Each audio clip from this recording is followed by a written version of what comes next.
Pues los estados en disputa son justamente esos que creo que estáis proyectando.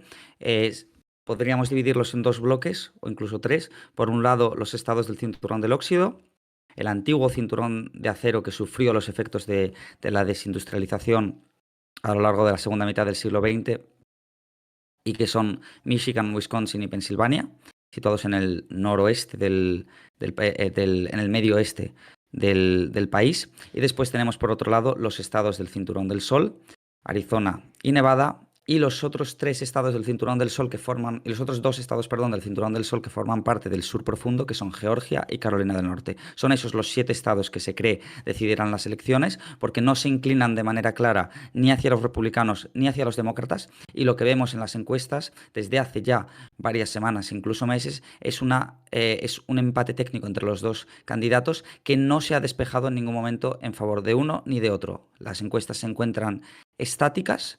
Es muy extraño esto, no suele ocurrir. En las últimas semanas de la campaña suele consolidarse una tendencia, sea a favor de los demócratas, sea a favor de los republicanos, que no ha ocurrido en este caso. Lo único que vemos es son unas encuestas que prácticamente no se han movido desde hace ya varias semanas y por lo tanto no creemos que se vayan ya a mover. Quedan apenas 6-7 días para las elecciones y seguramente tendremos la respuesta entonces y no antes. Mira, pregunta justo que va un poco orientado ¿no? en este mapa, que de hecho has publicado una noticia sobre Texas, ¿no? Y pregunta en el grupo, por el chat, perdonad, Bielandorra 03, ¿por qué Kamala estuvo haciendo campaña en Texas? ¿Hay alguna posibilidad de que gane? Entiendo.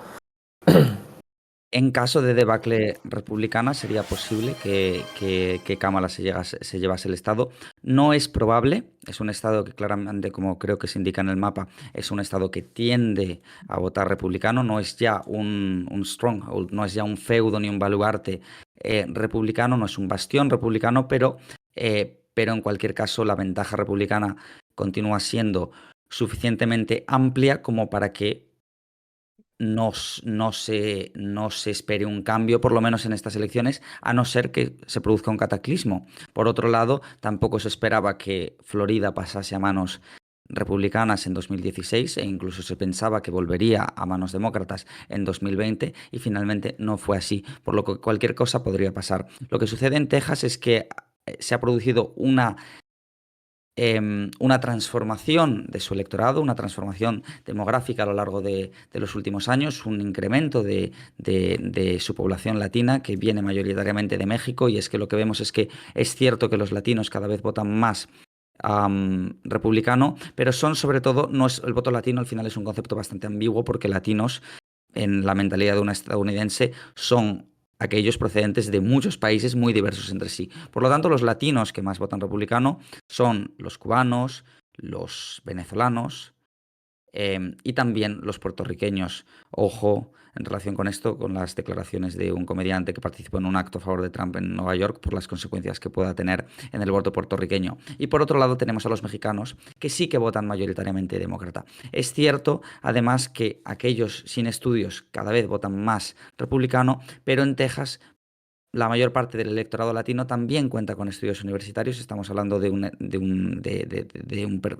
perfil cualificado y por lo tanto lo que sí que estamos viendo es que cada vez el voto demócrata aumenta y la ventaja republicana en ese estado disminuye. Por lo que, aunque no se cree que vaya a cambiar de manos en 2024, es decir, en este año, sí se espera que dentro de 4 años, en 2028, se convierta en un estado muy competitivo. Es además el segundo estado más poblado del país y por lo tanto el segundo estado que más compromisarios otorga y por lo tanto seguramente en 2028 o quizá en 2032 adquirirá un papel enormemente relevante en las elecciones. Será un estado absolutamente clave, un estado bisagra y el escenario seguramente uno de los principales escenarios de batalla entre republicanos y demócratas, reemplazando, quizá ocupando el papel que ahora mismo tendría Pensilvania. Y de hecho en la noticia que subiste, ¿no? sobre Texas, que mira, lo voy a pasar, ya que estoy aquí, por si alguien está en abierto, por si alguien quiere echarle un ojo. Explicas esto bastante bien, ¿no? La transformación y la evolución electoral que ha tenido este estado, ¿no? Que de hecho leo textualmente la propia noticia. Perdona, que se me ha ido. En 1980, Reagan ganó en el estado por un margen de 14 puntos porcentuales. Los candidatos republicanos han logrado la victoria en todas las elecciones presidenciales celebradas desde entonces. Pese a ello, en los últimos años las mayorías de los republicanos han ido disminuyendo. En 2020, Donald Trump obtuvo frente a Biden una ventaja de poco más de 5 puntos, el margen más estrecho desde 1996. De este modo, muchos analistas prevén que Texas deje pronto de ser un estado rojo y se convierta en un swing state altamente competitivo para las elecciones de 2028. Exactamente lo que comentas tú. Y de hecho, también añades, el promedio de las encuestas realizadas durante la campaña de 2024 otorga a Trump una ventaja de unos 6 puntos sobre Harris, pero por primera vez en casi 3 décadas se prevé que el candidato republicano no alcance el 52% de los votos. Así que bueno, un estado republicano, ¿no? Desde 1980, como comentas, pero que puede cambiar en este año, bueno, quizás no, pero en 2028. Y es curioso esa evolución, ¿no? electoral que se produce en algunos estados. Y te quería preguntar, si no hay más preguntas sobre Texas, ¿qué otros estados pueden cambiar, ¿no? de color, que sean demócratas y puedan pasar a republicano? No en 2024, pero sí puede ser en 2028 o incluso en 2032, y cuáles pueden pasar de republicano a demócrata, además de Texas, ¿no? Porque ahí en el mapa podemos ver que Florida también está tendencia republicana. No existe, existe la posibilidad de que pase a demócrata en un futuro o no. Bueno, ¿cuáles son esos estados que pueden pasar, ¿no? Pueden cambiar de color? Es siempre difícil predecir lo que va a ocurrir a medio plazo, pero sí que podemos observar, como he dicho, tendencias sociodemográficas que por lo tanto nos indican que, aunque Nevada y Arizona, por ejemplo, que son estados clave en estas elecciones, se mantengan en manos demócratas, sí que en el medio plazo las perspectivas no son positivas para los demócratas porque cuentan con una composición demográfica muy similar, y si esa transferencia del voto latino hacia los republicanos, si esa erosión del voto latino que antiguamente votaba en bloque demócrata y que ahora cada vez vota más republicano, continúa, lo más probable es que Arizona y Nevada acaben transformándose en feudos republicanos. Del mismo modo que Wisconsin plantea también retos para los propios demócratas, porque es uno de los estados con menores índices de educación.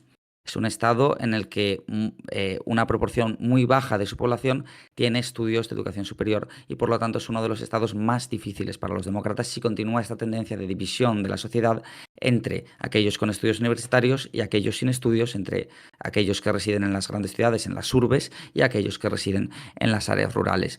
Por otro lado, tenemos el caso de estados como Nueva York. Estas son tendencias muy curiosas porque lo que hemos visto es que donde Biden contaba con una ventaja de hasta 23 puntos respecto a Trump en las elecciones de 2020, hoy la ventaja de Kamala Harris es de apenas 13 puntos. Esto no quiere decir que Nueva York vaya a cambiar de manos. Nueva York seguirá siendo demócrata, pero seguirá siendo demócrata debido a este sistema electoral en el que el ganador se lo lleva todo. Con un sistema proporcional lo que veríamos es una disminución muy importante del voto republicano, del voto demócrata, perdón. Además, en este caso lo que sucede es curioso, puesto que contrariamente a lo que sucede en otros estados, el incremento del voto republicano se debe precisamente a ese incremento de su base electoral en la propia ciudad de Nueva York. En cualquier caso, lo que lo que refleja esto es que el voto republicano va volviéndose cada vez menos competitivo, y por lo tanto ese sesgo del colegio electoral que favorece a los republicanos y que los ha favorecido a lo largo de las últimas elecciones podría disminuir. Porque mientras que en las últimas elecciones los republicanos podían ganar las elecciones aún perdiendo el voto popular por menos de 3 puntos porcentuales respecto al candidato demócrata, y eso les permitió llegar al poder tanto en el año 2000 como en el año 2016, lo que vemos hoy es que los republicanos mantienen ese empate técnico en la mayor parte de los estados clave, mientras aumentan su mayoría en estados que ya son republicanos, véase Texas, o incrementan su número de votos en estados que en cualquier caso van a seguir siendo demócratas, como es el caso de Nueva York. Y de esta manera dejan de optimizar sus votos y al crecer en estados que no son competitivos, ese sesgo electoral que les favorece podría verse reducido. Es por eso que, aunque Trump disponga ahora mismo, según las encuestas, de un porcentaje de votos muy similar al de Harris, quizá eso no, es posible que eso no le lleve a ganar la Casa Blanca si es que ese incremento del número de votos no se ve reflejado, como sucedió en 2016, en los estados clave que él necesitaba para ganar las elecciones. Si ese voto se distribuye en estados que en cualquier caso no van a ser competitivos, Trump podría perder las elecciones, aunque empatase o incluso aunque ganase el voto popular. Esto sería un escenario improbable, pero no del todo imposible a la vista de las tendencias. Lo que vemos de todos modos en el medio plazo también es un escenario complicado para los republicanos. En cualquier caso, el trumpismo, el movimiento MAGA, es una rebelión de esos blancos de clase trabajadora que se sienten olvidados por el sistema, que sienten que el país en el que nacieron ya no es el suyo porque cada vez es más de las minorías étnicas que lo componen, mientras que los blancos han dejado de ser mayoría en buena parte de los estados, como puede ser Florida o incluso Texas, donde los latinos seguramente en las próximas elecciones sean ya el primer grupo étnico. El trumpismo es justamente eso, una rebelión frente a un país que cada vez se parece menos a ellos y más a otra cosa. Estados Unidos es cada vez más diverso y por lo tanto las tendencias para los republicanos no son positivas en el medio plazo, porque un país más diverso conducirá inevitablemente a una mayoría demócrata cada vez más consolidada. De hecho, lo que vemos es que los republicanos desde el año 1988 solamente han ganado el voto popular en una ocasión. Su dominio, la razón por la que han gobernado durante 12 años a lo largo de este periodo, se debe precisamente a ese sesgo del colegio electoral, y también es cierto que la mayor parte del país, en cuanto a la superficie se refiere, es decir, está dominada por los republicanos, que tienen, de hecho, el control de las gobernadurías de más estados que los demócratas. Pero luego, sin embargo, cuando observamos el voto popular en las elecciones presidenciales, vemos, como he dicho, que desde el año 88 ganaron solo en voto popular en una ocasión, el año 2004 y el año 88 incluido. Pero entre el año 92 y el año 2000 y del año 2008 a 2016 gobernaron los demócratas, pero es que los demócratas también ganaron las elecciones en el mismo año 2016 y también las ganaron en voto popular en el año 2000. Por lo tanto, los republicanos, como he dicho, solamente consiguieron ganar las elecciones en 2 ocasiones en voto popular desde entonces. O sea, desde el año 88 ¿cuántos años van? Prácticamente 26 años, solamente ganaron las elecciones en 2 ocasiones. Esto a medio plazo pues plantea problemas para un partido republicano que claramente es incapaz de cosechar mayorías y que depende de una institución como el colegio electoral, que es una institución pues fundada en el siglo XVIII, para continuar arañando mayorías y mantenerse en el poder. Comenta muy bien ese Berigi, ¿no? Que gracias a ustedes, bueno, a nosotros terminará experta del país que menos me interesa del mundo mundial. Es un comentario gracioso porque sí, porque estamos haciendo un análisis súper profundo de Estados Unidos y, bueno, gracias a Carlos principalmente, que ya le dije que enriquece muchísimo esta cobertura y vais a saber, a partir del día 7, vais a saber todas las claves culturales, demográficas, políticas, históricas, militares y económicas de Estados Unidos. Así que sentidos afortunados y afortunadas porque ese material, cuando os pregunten vuestros amigos o pareja o familias qué está pasando en Estados Unidos, vosotros tenéis que tener la capacidad de responderles correctamente, ¿eh? Así que tomar apuntes, tomar papel y boli, porque esta información vale oro. Recuerdo brevemente, ¿no?, que Carlos precisamente va a hacer un seminario sobre Estados Unidos, ¿no?, para complementar aún más toda esta información, que es este fin de semana, el 1, 2 y 3 se va a celebrar. con una sesión, con 3 sesiones en directo que empezarán a las 5, pero bueno, ya sabéis que todas esas grabaciones se pueden publicar, se van a publicar después en la página web y podéis acceder siempre que queráis, ¿no? Incluso 2 meses más tarde, 3 meses más tarde, 5 meses más tarde.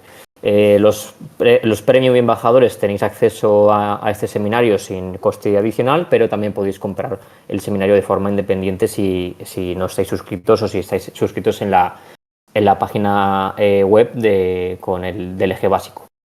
Además, bueno, estamos haciendo una pequeña encuesta en Descifrando la Guerra a través de un código de descuento, ¿no? Del 30% para los planes Premium y Embajador, que es Kamala 30 y Trump 30. Queremos saber qué opinan nuestros suscriptores, ¿no? de quién va a salir vencedor o vencedora de estas elecciones. Así que, bueno, si a alguien le interesa suscribirse en la página web y quiere aprovechar este descuento, ¿no? Trump 30 o Kamala 30, que utilice uno de los 2 códigos, evidentemente, y nosotros sabremos a quién creéis que va a ganar. Lo voy a poner por el este.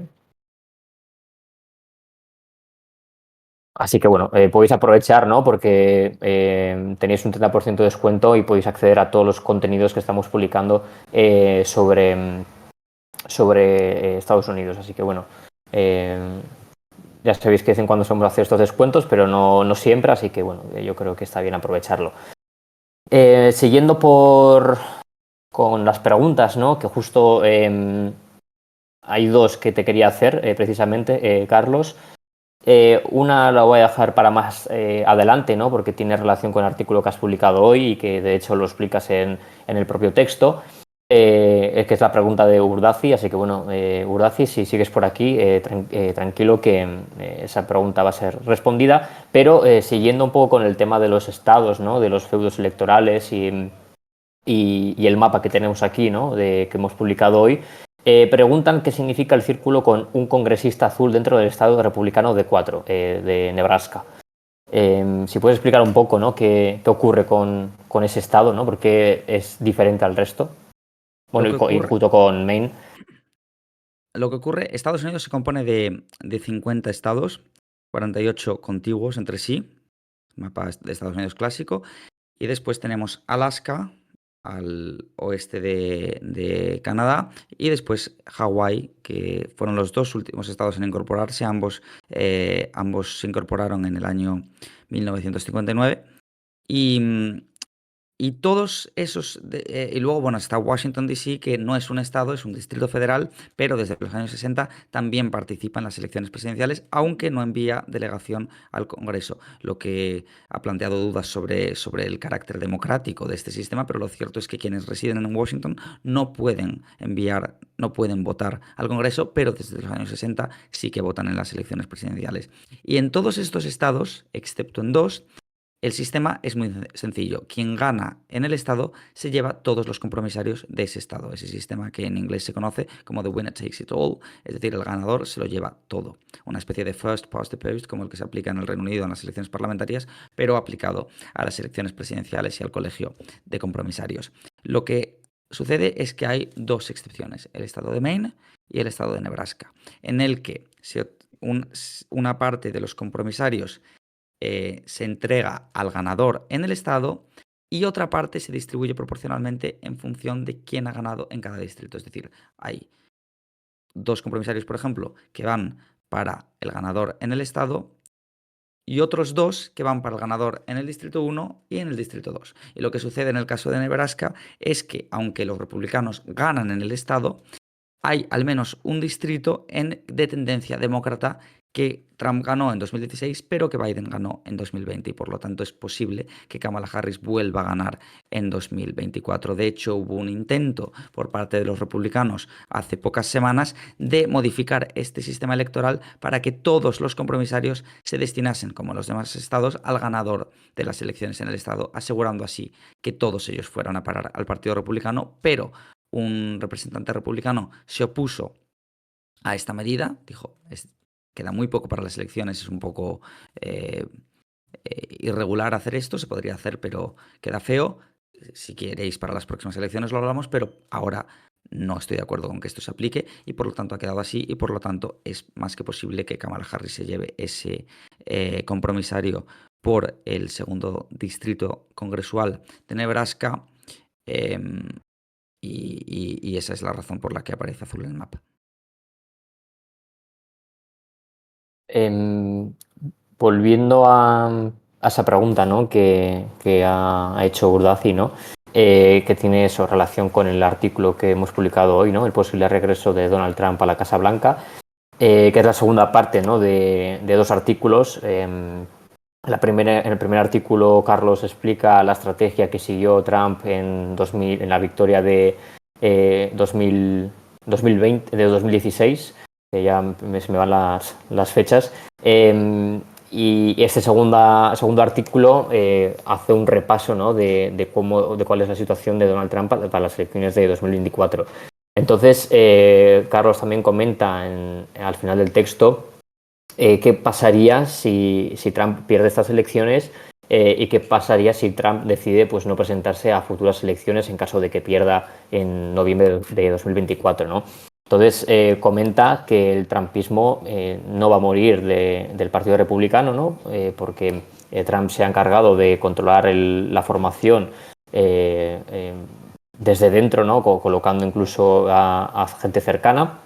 Entonces, bueno, pregunta Urdaci a ver si puede tener continuismo el trumpismo en el Partido Republicano una vez que este deje de ser candidato. Sí, el Partido Republicano de ayer ha desaparecido, ya no existe. Quienes formaban parte de ese establishment republicano han sido fagocitados por el movimiento MAGA y el trumpismo, y aunque Trump no se presente a las próximas elecciones, cosa que creo que no hará, él mismo lo ha dicho, es difícil que él haga este tipo de afirmaciones, pero él mismo ha reconocido que no tiene pensado presentarse a las próximas elecciones en el caso de fracasar en estas, y lo cierto es que sería un candidato anciano, y además no sé hasta qué punto, una vez que volviese a perder, eh, mantendría esa fuerza de la que ha dispuesto hasta ahora entre el electorado, entre las bases republicanas. Veo difícil que pudiese aspirar a una cuarta nominación presidencial consecutiva, lo que no quiere decir que quienes lo sucedieran fuesen a renegar de su figura. Más bien, al contrario, tratarían de apropiarse de su legado. La transformación electoral, demográfica del Partido Republicano es evidente. Se ha producido un realineamiento ideológico. De esto hablaremos en la primera y en la tercera sesión del seminario que se celebrará respectivamente el viernes y el domingo. Estas dos sesiones comentaré sobre el tema del realineamiento ideológico de los partidos y más concretamente del Partido Republicano. Es probable que hayamos entrado en una nueva fase. A lo largo de la mayor parte de la historia de Estados Unidos, su sistema de partidos ha permanecido dominado por el Partido Republicano y el Partido Demócrata. No obstante, ambos partidos han ido evolucionando ideológicamente y con ellos ha ido evolucionando su electorado. Es probable que hayamos llegado al fin del último sistema de partidos que ha estado en vigor desde más o menos los años 60 y es probable que el realineamiento ideológico que se ha producido con la llegada de Trump a la Casa Blanca haya dado lugar a un nuevo sistema en el que el electorado republicano que vota a Trump poco tiene que ver con el que votaba, por ejemplo, a Reagan en los años 80. Y por ello, precisamente, es muy difícil que el trumpismo perezca, es muy difícil que el republicanismo tradicional, pro-establishment, regrese al poder porque su base electoral ya no es la misma. Y para ganar las elecciones necesitan otra clase de discurso. Otra cosa es que si fracasan a la hora de conseguir ganar estas elecciones, puedan entrar en crisis porque digan, bueno, quizá necesitamos moderar el discurso, etcétera, pues para tratar de llegar a conseguir mayorías. Pero lo cierto es que no necesitan moderar el discurso. Esto desde otras latitudes quizá no lo entendemos, no entendemos cómo a cómo la gente puede simpatizar con un determinado tipo de discurso, pero lo cierto es que la base electoral del trumpismo es muy fuerte en Estados Unidos y si hay algo que le impide llegar al poder es la propia es precisamente la impopularidad del personaje de Trump, lo que no quiere decir que con un nuevo candidato menos desgastado y menos impopular, aún manteniendo el mismo discurso, les fuese difícil llegar al poder. Kamala Harris es una candidata tremendamente impopular, el presidente en ejercicio es el más impopular de la historia, incluso más de lo que 4 años, y por lo tanto con cualquier otro candidato, aún defendiendo el mismo discurso que defiende Trump en la actualidad, el Partido Republicano tendría muy fácil ganar estas elecciones. Y por lo tanto no creo que se plantee un problema a nivel discursivo, si acaso a nivel candidato, pero bueno, Trump es un candidato, como digo, que dentro de 4 años tendrá 82 y por lo tanto no es probable que volviese a tratar de presentarse a las elecciones. Se produciría un relevo generacional, pero el movimiento seguiría muy presente. También porque se ha apoderado de la mayor parte del establishment republicano, porque ya ha penetrado en la propia dirección ejecutiva del partido. Gran parte de los congresistas que han adquirido sus escaños en las elecciones de medio mandato son simpatizantes del movimiento MAGA, pertenecen a él e incluso gran parte de los gobernadores son también trampistas.